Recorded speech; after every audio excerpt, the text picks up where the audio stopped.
Il fut un temps où la Gironde était le rêve de tout le monde. Une décennie durant, Bordeaux a été présenté comme la ville française idéale, dynamique, ensoleillée, gastronomique, accessible depuis Paris en 2 heures grâce à la LGV, dotée d'un vignoble mondialement reconnu et d'une qualité de vie que les magazines spécialisés célébraient dans leur classement. Des centaines de milliers de personnes ont répondu à cet appel. Ils ont quitté Paris, Lyon, Lille pour s'installer en Gironde avec l'idée que c'était là que la vie serait meilleure. Et pendant quelques années, ce fut vrai. Mais quelque chose a changé. Et ce quelque chose n'est pas une perception, c'est une accumulation de faits documentés, de chiffres officiels, d'arrêtés préfectoraux et de statistiques du ministère de l'Intérieur qui dessinent ensemble le portrait d'un département dont la trajectoire a basculé. Les gens quittent Bordeaux pour plusieurs raisons, le coût de la vie qui grimpe et la recherche de meilleures opportunités ailleurs. Certains trouvent aussi que la ville devient trop touristique, perdant son charme authentique. Ces départs ne sont plus marginaux, ils sont documentés, mesurés et ils s'accélèrent. Dans cette vidéo, nous allons nommer les raisons pour lesquelles les habitants fuient de la Gironde en 2026, pas par esprit critique gratuit, mais parce que ces réalités méritent d'être nommées avec la clarté que les habitants du département méritent. Abonnez-vous maintenant à cette chaîne, chaque semaine des analyses documentées sur les réalités territoriales françaises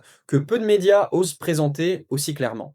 La première raison pour laquelle les habitants fuient la Gironde en 2026, et celle qui recouvre toutes les autres, c'est que Bordeaux est devenue la ville la plus dangereuse de France. Pas la deuxième, pas la troisième, la première. Avec 85,05 crimes et délits pour 1000 habitants, Bordeaux est officiellement la ville la plus dangereuse de France selon les statistiques du ministère de l'Intérieur. Les derniers chiffres de la sécurité à Bordeaux pour 2026 confirment une légère hausse de la délinquance. Cette réalité, première ville la plus dangereuse de France, est celle qui choque le plus les habitants qui avaient quitté Paris ou Lyon précisément pour fuir l'insécurité des grandes métropoles. Ils ont quitté la deuxième ou la troisième ville la plus dangereuse pour s'installer dans la première. Un paradoxe documenté et implacable. L'insécurité à Bordeaux ne se limite pas aux cités périphériques. Le centre historique possède aussi ses zones d'ombre, vols à l'arraché, vols de téléphones fréquents dans la foule, nuisances sonores constantes dans certains quartiers de jour comme de nuit. Des quartiers comme les Aubiers, le Grand Parc, la Benauge ou les abords de la gare Saint-Jean concentrent des difficultés qui ont transformé des espaces urbains en zones où la vigilance permanente est devenue la norme.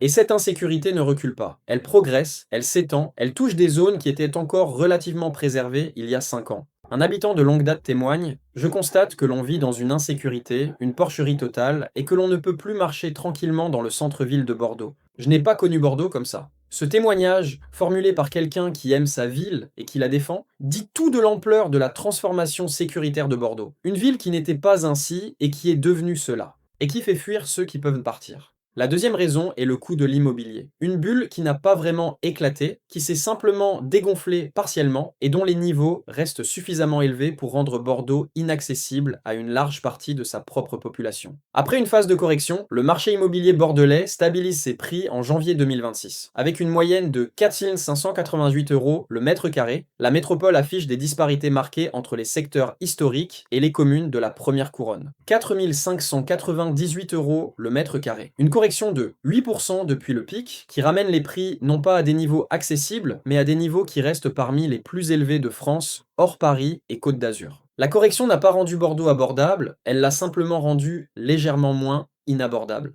Pour des ménages aux revenus médians girondins, l'accession à la propriété à Bordeaux est mathématiquement impossible sans apport conséquent ou héritage. Les classes moyennes qui avaient acheté avant l'explosion des prix se retrouvent avec un patrimoine immobilier valorisé, mais une qualité de vie quotidienne dégradée, trop chère pour vivre confortablement, trop chère pour revendre sans recalculer toute leur trajectoire patrimoniale. Et ceux qui louent, dont beaucoup ont suivi l'attractivité bordelaise des années 2015-2020, se retrouvent dans une ville où le loyer absorbe une part insoutenable de leur budget mensuel. En 2026, la Gironde fait face à l'une des plus fortes pénuries de logements neufs jamais enregistrées depuis plus de 20 ans. Bordeaux Métropole, le bassin d'Arcachon, le Médoc et les villes périphériques connaissent toute la même situation. L'offre de chantier se raréfie et les prix se maintiennent à un niveau élevé malgré une demande toujours bien présente. Cette pénurie de logements neufs en 2026 dit quelque chose d'important. Le marché bordelais ne va pas se détendre de sitôt. L'offre ne répond pas à la demande et ceux qui cherchent à s'installer ou à déménager dans de meilleures conditions se heurtent à un marché qui ne leur laisse pas de marge.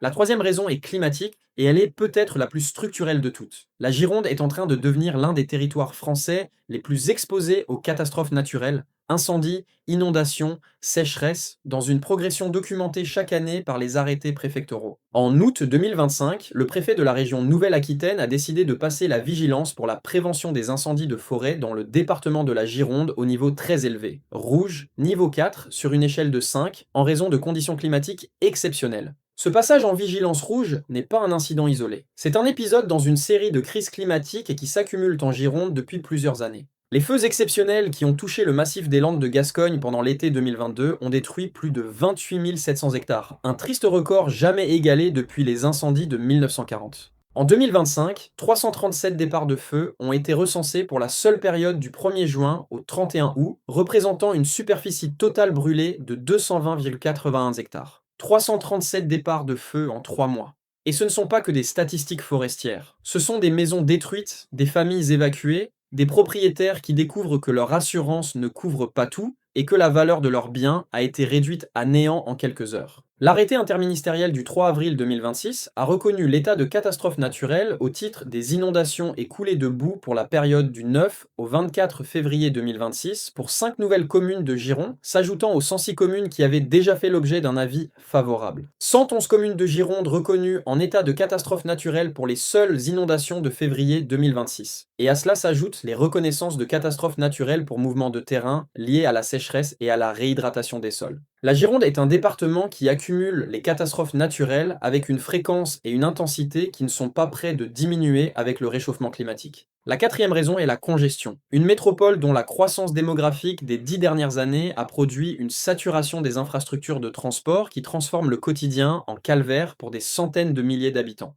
Bordeaux a gagné des centaines de milliers d'habitants en une décennie, une croissance démographique spectaculaire qui était présentée comme le signe de son attractivité. Ce que les promoteurs de cette attractivité ne disaient pas, c'est que les infrastructures de transport n'ont pas suivi à la même vitesse. Le réseau de tramway, bien que régulièrement étendu, est saturé aux heures de pointe dans des proportions qui rendent les trajets quotidiens épuisants. Les axes routiers, qui permettent d'accéder à Bordeaux depuis la périphérie, sont embouteillés pendant des heures, chaque matin et chaque soir, créant des temps de trajet qui étaient impensables quand les habitants s'étaient installés. Le tram, toujours plus lent, ce témoignage d'un habitant dit en 4 mots ce que des milliers de Bordelais ressentent chaque jour. Un réseau de transport qui accueille toujours plus de voyageurs sans être dimensionné pour cette croissance, avec des rames surchargées, des fréquences insuffisantes aux heures de pointe, et des retards qui s'accumulent dans un système qui fonctionne trop souvent à la limite de ses capacités. Pour des personnes qui avaient quitté Paris en partie pour fuir les transports saturés, cette réalité bordelaise est une désillusion documentée et quotidienne. La périphérie bordelaise souffre encore davantage. Des communes de la métropole, dont les connexions avec Bordeaux-Centre restent largement dépendantes de la voiture, dans une agglomération dont l'étalement urbain a produit des zones résidentielles éloignées des axes de transport collectif.